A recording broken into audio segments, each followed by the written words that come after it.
हमारा मकसद ये है कि अल्लाह रब्बुल इज़्ज़त और सरकार दो आलम सल्लल्लाहु तआला अलैहि वसल्लम की शान अक़दस में जो लोग गुस्ताखियाँ कर रहे हैं उन्हें कड़ी से कड़ी सज़ा मिलनी चाहिए।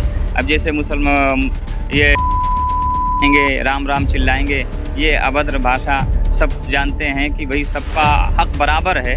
हिंदुस्तान की सरजमीन पर सब आज़ाद हैं, सबको अपनी अपनी ज़िंदगी जीने का हक़ है। तो उनका अपने मज़हब, अपने धर्म के साथ भी मुकम्मल तौर पर आज़ादी के साथ रहने का हक़ है।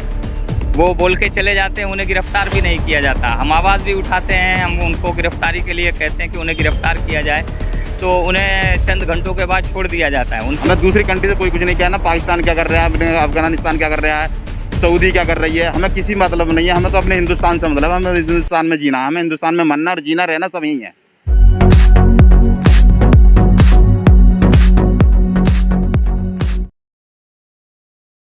स्वागत है आपका AR न्यूज़ इंडिया पर। मैं हूं आपके साथ आकिल रज़ा।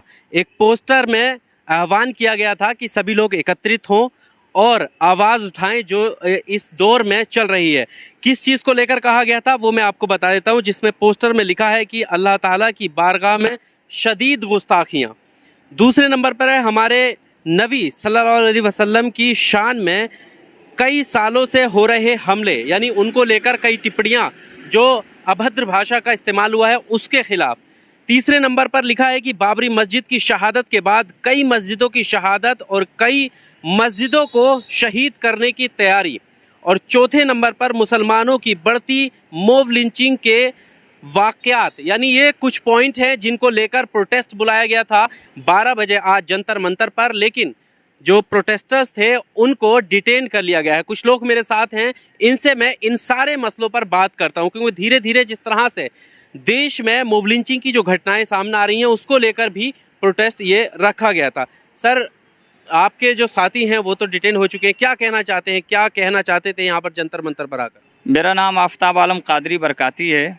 मैं गुजरात सूरत से आपके शहर दिल्ली में आया हूँ, और मैं ही नहीं बल्कि मुल्क भर से यहाँ सरकार दो आलम सल्लल्लाहु तआला अलैहि वसल्लम की शान अक़दस में जो गुस्ताखी की गई, अल्लाह रब्बुल इज़्ज़त की शान में जो गुस्ताखी की गई, इसका दर्द, इसका कल्क़ लेकर सभी लोग हाज़िर हुए हैं।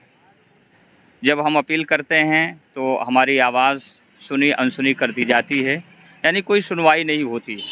इसके अलावा देश भर में मॉब लिंचिंग हो रही है, सब लोग देखते हैं, और आवाज़ उठाने के बाद जो मुजरिम होते हैं उनको कोई सज़ा नहीं दी जाती। और मुसलमानों के जो हुकूक़ हैं उनको पामाल करने की पूरी तौर से कोशिश की जा रही है। और जब भी मुसलमान उस पर आवाज़ उठाने की कोशिश करता है, जैसे आज हम लोग यहाँ प्रोटेस्ट के लिए हाज़िर हुए थे, तो आने से पहले ही ये पता चला कि हमारे जो कायद हैं जनाब कमर गनी उस्मानी साहब, उनके साथ जितने लोग आए थे उन सबको डिटेन कर लिया गया। हम लोग थोड़ा लेट हो गए, यहाँ पहुँचे हैं तो हमको ये ख़बर मिली कि उन्हें डिटेन कर लिया गया है। हमारा मकसद ये है कि अल्लाह रब्बुल इज़्ज़त और सरकार दो आलम सल्लल्लाहु तआला अलैहि वसल्लम की शान अक़दस में जो लोग गुस्ताखियाँ कर रहे हैं उन्हें कड़ी से कड़ी सज़ा मिलनी चाहिए। क्या लगता है, जिस तरह की घटनाएं आती हैं, अभी हाल ही में इंदौर से एक मामला सामने आया कि एक चूड़ी बेचते हुए शख्स को, उसका नाम मुस्लिम था इसलिए उसको पीटा गया। इस तरह की जब ऐसी घटनाएं होती हैं तो प्रधानमंत्री का चुप रहना किस बात की दलील है, क्या लगता है? ऐसा लगता है कि हिंदुस्तान में ला नाम की कोई चीज़ ही नहीं है, और सिर्फ मुसलमानों के लिए, वरना दूसरी कौमों के लिए तो सारी चीज़ें हैं, हमारे लिए कोई चीज़ ही नहीं है। प्रधानमंत्री कहते हैं कि सबका साथ सबका विकास, और अब जब वो 19 में दोबारा सत्ता में काबिज हुए तो उन्होंने कहा कि सबका विश्वास, अब विश्वास भी जीतना है, साथ में लेकर चलना है। उनके इस वादे को आप किस तरह देखते हैं? ये तो आप सभी लोग जानते हैं और अच्छी तरीके से आप इसका अंदाज़ा लगा रहे हैं कि सबका साथ सबका विश्वास, ये विकास और सबका विश्वास हो रहा है या नहीं हो रहा है, हमें बताने की ज़रूरत नहीं है, आप खुली आंखों से देख सकते हैं। क्या लगता है उनके वादे से? अब ये हमें बताने की ज़रूरत नहीं है, आप खुद समझ सकते हैं। नहीं, वो तो बताते हैं ना कि हम साथ में लेकर चल रहे हैं। ऐसा कुछ है नहीं, ऐसा कुछ नहीं है, आप देखें और खुली आंखों से सभी लोग इसको देख रहे हैं। मैं मुनासिब नहीं समझता कि मैं कोई ऐसे जुमले इस्तेमाल करूं जो जुमले जो है काबिल गिरफ्त हों, मगर इतना ज़रूर कहूँगा कि आप सब लोग अक्लमंद हैं, समझते हैं, शऊर वाले हैं, बताने की कोई ज़रूरत मैं महसूस नहीं करता।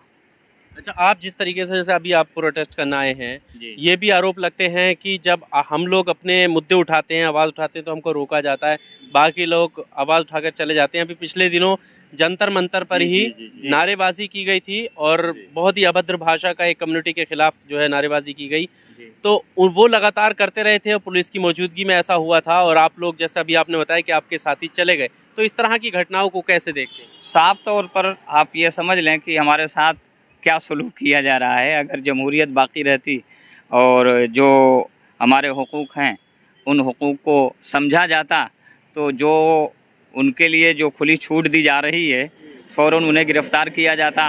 कि किसी भी कौम के साथ इस तरीके का अभद्र जुमला इस्तेमाल करना हमारे लिए दुरुस्त नहीं है। अब जैसे मुसलमान के राम राम चिल्लाएंगे, ये अभद्र भाषा सब जानते हैं कि भाई सबका हक बराबर है।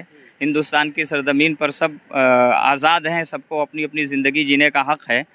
तो उनका अपने मज़हब अपने धर्म के साथ भी मुकम्मल तौर पर आज़ादी के साथ रहने का हक़ है। तो अब उनके धर्म के ऊपर किसी तरह की जुमलेबाजी करना कहाँ तक दुरुस्त हो सकता है। अब ये जो किया जा रहा है इससे आप अच्छी तरीके से अंदाज़ा लगा सकते हैं और सारे लोग जो सुनने वाले हैं सभी लोग अंदाज़ा लगा सकते हैं कि हमारे साथ क्या सलूक किया जा रहा है। वो बोल के चले जाते हैं, उन्हें गिरफ़्तार भी नहीं किया जाता। हम आवाज़ भी उठाते हैं, हम उनको गिरफ़्तारी के लिए कहते हैं कि उन्हें गिरफ़्तार किया जाए तो उन्हें चंद घंटों के बाद छोड़ दिया जाता है। उनके ऊपर कोई कानूनी क्या वजह लगती है इस तरह? खुली सी बात है कि भाई मुसलमानों की कोई सुनवाई नहीं है। सुनवाई है तो उनकी है। वो अगर मुसलमान एक जुमला भी इस्तेमाल करता है तो उसकी गिरफ्त होती है। अगर वो तरह तरह की अभद्र भाषाएं इस्तेमाल करें तो उन पर कोई गिरफ्त नहीं होती। हिंदुस्तान में हर धर्म के मानने वालों को अपने अपने धर्म के मुताबिक जीने का हक़ दिया गया है। ये हमारी आपकी कोई मनमानी नहीं है, बल्कि जो हमारा वो क्या बोलते हैं भाई, वो जो संविधान है वो संविधान कहता है कि हर एक कौम को हर एक धर्म के मानने वालों को अपने अपने तौर पर जीने का हक़ है। तो अब किसी के धर्म को बुरा न कहा जाए तो जाहिर सी बात है कि हमारा जो धर्म है हमारे धर्म के मुताबिक हम काम करेंगे। तो हमारे धर्म के मुताबिक जो काम होगा हम जाहिर सी बात है उसकी मांग करेंगे। अब मांग करेंगे तो ये मांग करना अगर गलत है तो वो कह दें कि ये गलत है। आपने पोस्टर में लिखा है कि इंकलाब आएगा हमारे साथ या हमारे बाद, तो इसका मतलब ये है कि आप इसके बाद क्या कोई और प्लान है, क्या फिर से आने का प्लान है, क्या है? नहीं, हमारा प्लान कुछ नहीं है। हमारा प्लान सिर्फ इतना है कि जो लोग अल्लाह और उसके रसूल की शान में शदीद गुस्ताखियाँ करते हैं उन लोगों को गिरफ़्तार किया जाए, वरना हम लोग धरना प्रदर्शन करेंगे, एहतजाज करेंगे, जेल भरो आंदोलन करेंगे। जाने का भी हमें अब खौफ नहीं है, क्योंकि हमारे आका सल्लल्लाहु ताला अलैहि वसल्लम की अज़मत पर जब हमला किया जा रहा है तो हमारे जीने का कोई मकसद ही नहीं है। जीना हमारा बिल्कुल बेकार है दुनिया के अंदर। जब हमारे हुजूर के बारे में मतलब गुस्ताखियाँ की जा रही हैं तो हमारा जीना नालत का बेकार है, हमारा जीना बेकार है। हिंदुस्तान के अंदर कोई फ़ायदा ना हमारे जीने का। कब से आपको लगता है कि ये इस तरीके की जो गुस्ताखियाँ हैं वो बड़ी हैं देश में, या पहले भी ये दौर रहा है? पहला दौर ऐसा नहीं रहा। इस सरकार में आने की बात ये दौर ऐसा आया था। इससे पहले बहुत भाईचारा आपस में मिलकर रहते थे, सब एक दूसरे के मतलब आगे तो इस सरकार ने ही मतलब वो फैलाया है, जो कि आज परेशानियां देखनी पड़ रही हैं मुसलमानों को। जब मुसलमान किसी के ऊपर उंगली नहीं उठा तो मुसलमानों के ऊपर ऐसी उंगलियां क्यों उठाई जा रही हैं? जब दुनिया भर की उल्टी सीधी बदतमीजी की जा रही है, अकेला तो अकेला देख के इंसान को मारा जा रहा है। अगर मुसलमान भी इस बदतमीजी पर आए तो फिर मुसलमान के ऊपर फिर उंगलियां उठेंगे। मुसलमान इस टाइम बहुत सब्र कर रहा है, बहुत बर्दाश्त कर रहा है। इस टाइम मुसलमान अपनी जान की परवाह नहीं करता, अपनी माल की परवाह नहीं करता। एक बार मरना, बार बार नहीं मरना इसमें। पर यही है कि सरकार की समझ में आ जाए, जो संविधान जब कहा था सबका विकास सबके साथ, तो वही करना चाहिए यहाँ की सरकार के लिए, और सबको मिल बांट के ही रहना चाहिए। क्या नाम मतलब यही हमारा कहना है। बस अफगानिस्तान में एक विवाद छिड़ा हुआ है जी, उस पूरे विवाद को लेकर कैसे देखते हैं? तालिबान को लेकर मीडिया में बहुत सारी चीज़ें दिखाई जा रही हैं। आपको क्या लगता है कि तालिबान सही कब्ज़ हुआ है अफगानिस्तान पे? किस तरह देखते हैं?